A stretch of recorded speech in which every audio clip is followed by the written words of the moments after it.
Yeah, that sounds fucking great. Check that out.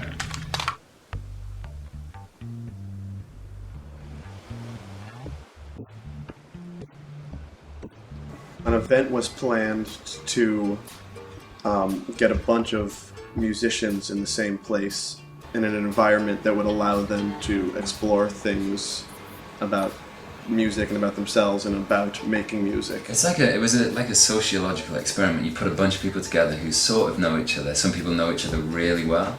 Some people know each other by name and some people just have no idea who the hell anybody is. You know, you had Sam, who's got his thing going on with Fan Planet, Ian and Ollie with their Gomez stuff, and Jesse and I, their Maroon 5 stuff. A lot of people got together and they brought their instruments and they brought their dreams and they brought their worries and they brought their fears and they threw it all in the center of the room and they said, let's see what we can do with all this.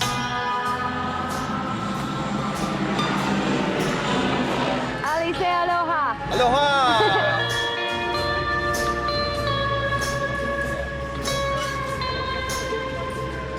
It was proper jungle. I mean, there are a few sort of tracks here and there, but if you sort of veered off the tracks, you were just in the middle of the jungle. We lived in tree houses. And I think over the course of time, either where we were living, which mostly was like jungle, kind of felt like we were like on our own, like the island was ours. It feels like the world could end and we would end up living in this shack for many a year, feasting on hot dogs and beer, like true Americans.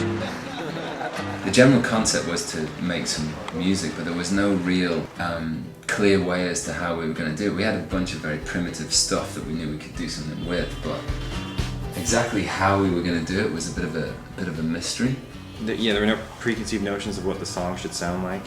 There was no one was sitting in a corner saying like, I really want this song to sound like a disco song. The vibe was unlike a lot of things I've experienced before with other musicians, because I think that everybody was really listening to each other. It's so quiet out there. My favourite song to play was a song that Sam came up with called Disappointed Type. That was a really fun tune to play.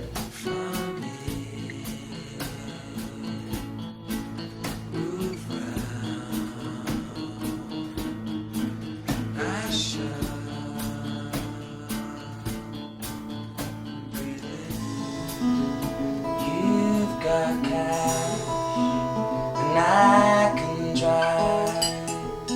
Let's go shopping for drugs.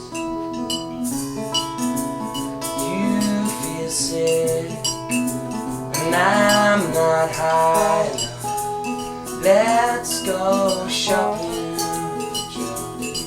That'll keep A3 bring elephant tranquilize.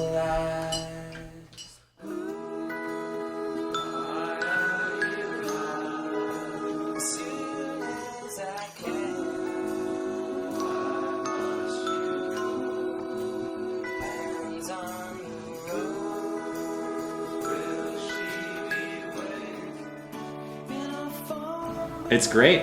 It's amazing. It's one of the best records I've ever participated in. It was definitely the most fun album I've ever done.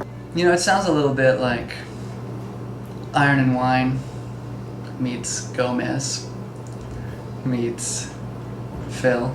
It all had this like sort of joyful spontaneity to it. There was no egos or anybody desperately trying to get to the fore. It was lots of people. I think it was lots of people desperately trying not to be noticed. I managed to sort of branch out a lot more from what my usual role is with the band that I play for generally. So I was able to sort of be far more, I don't know, unrestrained, I guess. It was the kind of environment to play music in that I'd like really been missing and like really needed to connect with. Just a very unusual way of forming what turned out to be a really great band. Everybody who was involved, I felt, came away enriched from the experience. There's actually something to show for it on top of all of that.